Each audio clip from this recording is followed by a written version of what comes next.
कर्ज की जंजीरों में जकड़ा पाकिस्तान अब अपने आर्थिक वेंटिलेटर को चालू रखने के लिए आईएमएफ और चीन के दरवाजे पर मदद मांग रहा है। ये उस देश की हालात बयां कर रही है जो अब खुद अपने वजूद की लड़ाई लड़ रहा है। कि इंडिया चाहता है कि पाकिस्तान को दोबारा फाइनेंशियल मामलात में दुनिया में रगेदा जाए, और साथ में वो चाहते हैं कि पाकिस्तान को जो आईएमएफ का प्रोग्राम है वो ना लेने दिया जाए। हमारा प्राइम मिनिस्टर, जिसको मैं as an individual, as a voter पसंद नहीं करता, बात तो वो ठीक कर रहा है। सीधी सी बात है कि भाई एक वाकया हुआ, काबिल मजम्मत है, अफसोसनाक है, इंसानी जिंदगियां गई, इसकी गैर जानिबदाराना तहकीकात करवा लेते हैं। मुझे बताओ, what is the problem? India की तरफ से पाकिस्तान के ऊपर अब एक फाइनेंशियल स्ट्राइक की जा रही है। भारत ने आईएमएफ से ये कहा है कि पाकिस्तान को दिए जाने वाले लोन्स को रिव्यू किया जाए। ये कह रहे हैं कि पहलगाम टेररिस्ट अटैक जो था ये चाइना का एक जाल तो नहीं था। पाकिस्तान करे चाइना करे, दोनों भारत के लिए बराबर हैं, दोनों दुश्मन हैं, दोनों भारत से कभी भी प्यार नहीं कर सकते।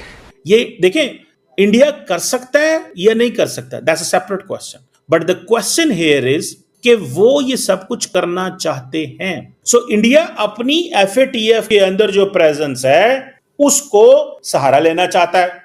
नमस्कार दोस्तों, मैं हूं आरजू और भारत न्यूज़ की एक और रिएक्शन वीडियो में आपका स्वागत है। तो आज हम बात कर रहे हैं पाकिस्तान की इकोनॉमिकल स्टेट के बारे में।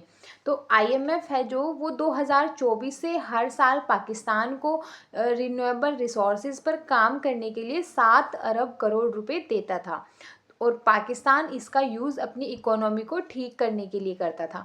लेकिन अब इंडियन गवर्नमेंट ने आईएमएफ पैनल से पाकिस्तान को डॉक्यूमेंट के रिव्यू के लिए कहा है, क्योंकि भारत को डाउट है कि पाकिस्तान इन पैसों का यूज़ भारत में आतंक फैलाने में और टेररिस्ट एक्टिविटीज़ में कर रहा है। और इसी के चलते पाकिस्तान ने हाल ही में पहलगाम में 26 निर्दोष भारतीय नागरिकों को भी मार डाला। तो पाकिस्तान को आईएमएफ और वर्ल्ड बैंक फिर भी फंड दे रहे थे, लेकिन पाकिस्तान इसका यूज़ किस में कर रहा है कि जो कट्टर मदरसे हैं उनको खोलने में, उनमें इंटरनेशनल आतंकवादियों को तैयार किया जाता है। अब भारत ने एक डिप्लोमेटिक तरीके से पाकिस्तान पर अटैक किया है।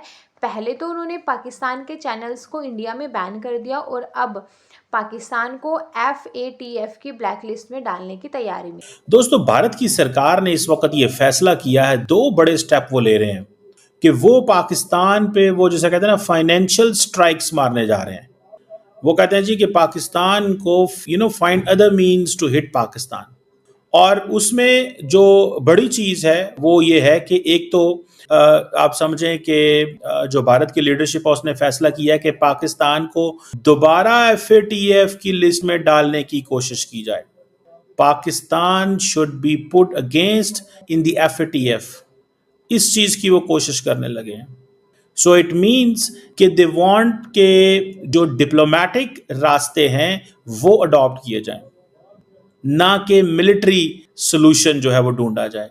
सो इसको थोड़ा सा अंडरस्टैंड करें कि इंडिया चाहता है कि पाकिस्तान को दोबारा फाइनेंशियल मामलात में दुनिया में रगेदा जाए, और साथ में वो चाहते हैं कि पाकिस्तान को जो आईएमएफ का प्रोग्राम है वो ना लेने दिया जाए। ये पाकिस्तान के हवाले से वो जो एस्केलेशन वो है उनकी ये स्टाइल, ये एस्केलेशन करने जा रहे हैं कि पाकिस्तान की तरफ फाइनेंशियल फ्लोज को रोका जाए, पाकिस्तान के दोबारा फाइनेंशियल एक्शन टास्क फोर्स पे की लिस्ट में डाला जाए, ग्रे लिस्ट में डाला जाए कि जनाब ये मुल्क है जो मनी लॉन्ड्रिंग करता है, टेरर फाइनेंसिंग करता है। This is the important. आपको याद होगा कि पाकिस्तान को FATF की ग्रे लिस्ट में जून 2018 में डाला गया, और अक्टूबर 2022 तक 5 साल इसको एक बहुत बड़ा इशू बना दिया गया। पाकिस्तान के अंदर फाइनेंशियल फॉरेन डायरेक्ट इन्वेस्टमेंट रुक गई, पाकिस्तान के अंदर कैपिटल फ्लो रुक गया, पाकिस्तान को बहुत सारी चीजें करनी पड़ी। उस वक्त माजी की सिचुएशन क्या थी?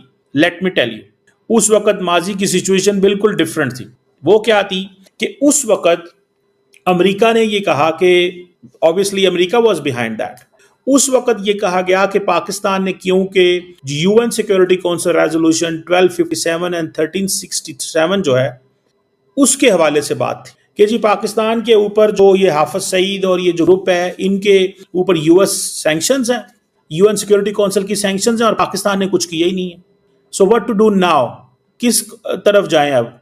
तो उन्होंने फिर कहा जी ऐसे करते हैं कि पाकिस्तान को FATF में डाल दो। जब FATF में, अच्छा मजे की बात सुने, UAE was also put in FATF, Iran was in FATF और बहुत सारे मुल्क थे। तो वो उन्होंने कहा जी पाकिस्तान का मसला बन गया, क्योंकि पाकिस्तान ने इसको समझा कि हमें अब लेनी है हमें इकोनॉमिक ग्रोथ करनी है। जब हमें इकोनॉमिक ग्रोथ करना है तो फिर हम क्या करें? हमें तो, हमारे ऊपर तो FATF की वो जो सैंक्शंस हैं। दूसरा वो कहते हैं कि $7 बिलियन का जो एड पैकेज पाकिस्तान को मिल रहा है, जो कि जुलाई 2024 से है, उसकी पाकिस्तान में सप्लाई रोकी जाए ताकि पाकिस्तान को इकोनॉमिकली नुकसानात हों। ये देखें, इंडिया कर सकता है या नहीं कर सकता, that's a separate question, but the question here is कि वो ये सब कुछ करना चाहते हैं। तब आपके ख्याल में अगर पाकिस्तान के पास एटम बम ना होता तो क्या इंडिया अब तक हमला कर चुका होता? कई हमले कर चुका होता। तुमने मुझे मेरे अंदर का एक एहसान फरामोश आदमी जगा दिया है ये सवाल करके। देखो, बड़ी गलतियां, बड़ी हिमाकतें, बड़ी रौनत जुल्फ़कार अली भुट्टो में भी थी। फरिश्ता कोई नहीं है यहाँ, लेकिन आज दिन है उस आदमी को खराज तहसीन पेश करने का। वो इतना विजनरी था कि हमारा अददी रकबा ये वो सारा, तो ये तो फिर बैलेंस इसी तरह होगा। सो जुल्फ़कार अली भुट्टो शहीद, आपको सलाम। दूसरा, मरहूम अब्दुल कदीर खान, उनसे कोई गलती बाद में हुई होगी मैं नहीं जानता, लेकिन पाकिस्तान की हद तक उन्होंने मुझे एक बार बताया था, वो मेरा उनके साथ बहुत खूबसूरत ताल्लुक़ बन गया था। हालांकि मैं उनको मिलने से गुरेज करता था, चूँकि मैं मजाक उड़ाता था कि हम जाहलों की कौम है, एटम बम बना के फुदक रहे हैं। चूँकि फुदकना उन्हें चाहिए जिन्होंने ईजाद किया है, हमने तो एक नकल मारी है। मेरा एंगल और था, उन्होंने इसको बहुत अप्रिशिएट किया। दूसरे मोहसिन वो हैं, आज जो है ना बटन दबाया फलाना, ये तो अभी मतलब लौंडे लपटों वाली बातें हैं ना, ये मोहसिन है हमारे। अच्छा हुआ आपने याद दिलाया, ये दिन है इन लोगों को खराज तहसीन पेश करने का, ये हीरोज़ हैं हमारे। चलें, अखबारी खबर के मुताबिक पहलगाम फॉल्स फ्लैग ऑपरेशन का भांडा फोड़ने वाले नॉर्दर्न कमांड के सरबराह लेफ्टिनेंट जनरल MVS कुमार को ओहदे से हटाकर हिरासत में ले लिया गया।